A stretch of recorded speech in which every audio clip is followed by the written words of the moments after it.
આંગણવાડી અને બાલવાટિકા તેમજ ધોરણ 1 અને 2ના વિદ્યાર્થીઓ માટે એક મહત્વનો GCERT દ્વારા આદેશ આપવામાં આવી રહ્યો છે.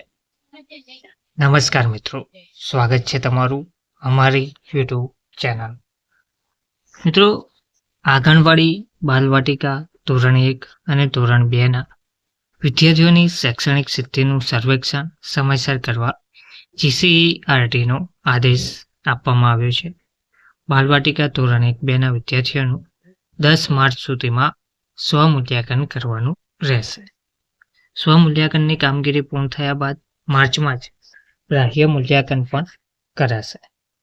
ગુજરાત રાજ્ય શિક્ષણ વિભાગ દ્વારા નિપુણ ભારત મિશન અંતર્ગત બાલવાટિકા તેમજ ધોરણ 1 અને 2માં અભ્યાસ કરતા વિદ્યાર્થીઓ માટે સ્વમૂલ્યાંકન કાર્યક્રમ યોજવાનો નિર્ણય લેવામાં આવ્યો છે.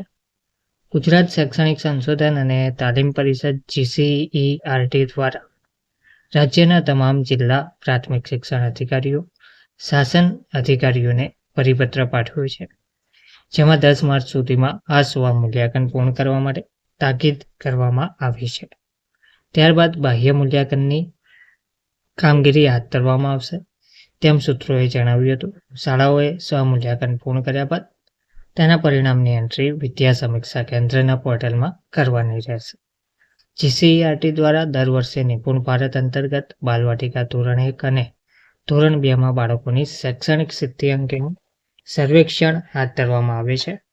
આ સર્વેક્ષણ અંતર્ગત GCERT દ્વારા તૈયાર કરવામાં આવેલા ઉપકરણ મુજબ દરેક શિક્ષકોએ પોતાના વર્ગના બધા બાળકોનું સ્વમૂલ્યાંકન 10 માર્ચ સુધીમાં પૂર્ણ કરવાનો આદેશ આપવામાં આવ્યો છે. હાલમાં સ્કૂલોમાં આ સર્વેક્ષણની કામગીરી શરૂ કરી દેવામાં આવી છે અને 10 માર્ચ સુધીમાં પૂર્ણ કરવાનું આયોજન કરવામાં આવ્યું છે. વિભાગે સ્પષ્ટ સૂચના આપી છે કે માર્ચ મહિનામાં બાદનું મૂલ્યાંકન પણ શક્ય તેટલું વહેલું પૂર્ણ કરી તેની નોંધ સમયસર કરવાની રહેશે. હાલમાં GCERT દ્વારા સ્વમૂલ્યાંકન માટેની કામગીરી શરૂ કરી છે. જોકે આ કામગીરી પૂર્ણ થયા બાદ માર્ચ મહિનાના બાહ્ય મૂલ્યાંકનનું પણ આયોજન કરવામાં આવનાર છે, જેથી સ્વમૂલ્યાંકનની કામગીરી સમયસર પૂર્ણ થાય તે પ્રકારનું આયોજન કરવા માટે તાકીદ કરાઈ છે. ઉપરાંત શાળાઓને પણ અગાઉથી જ બાહ્ય મૂલ્યાંકન અંગેની જાણકારી આપવા માટે પણ જણાવવામાં આવ્યું છે, જેથી તેઓ સ્વમૂલ્યાંકન બરોબર રીતે કરી શકે. આ સાથે જ જિલ્લા, તાલુકા અને શાળા સ્તરે મળતી માહિતીના આધારે અહેવાલ તૈયાર કરી ઉચ્ચ કક્ષાએ મોકલવામાં આવશે. રાજ્ય સરકારનો ઉદ્દેશ્ય પ્રાથમિક કક્ષાએ જ બાળકોની શૈક્ષણિક પ્રગતિનો સચોટ અંદાજ મેળવી જરૂરી સુધારાત્મક પગલાં સમયસર અમલમાં મૂકવાનો છે. શિક્ષણ વિભાગના આ પગલાંને કારણે બાલવાટિકા અને પ્રાથમિક કક્ષાના વિદ્યાર્થીઓમાં મૂળભૂત કૌશલ્યો મજબૂત બનશે અને નિપુણ ભારતના મિશનના હેતુઓને સાકાર કરવામાં સહાય મળશે તેવી અપેક્ષા વ્યક્ત કરવામાં આવી રહી છે.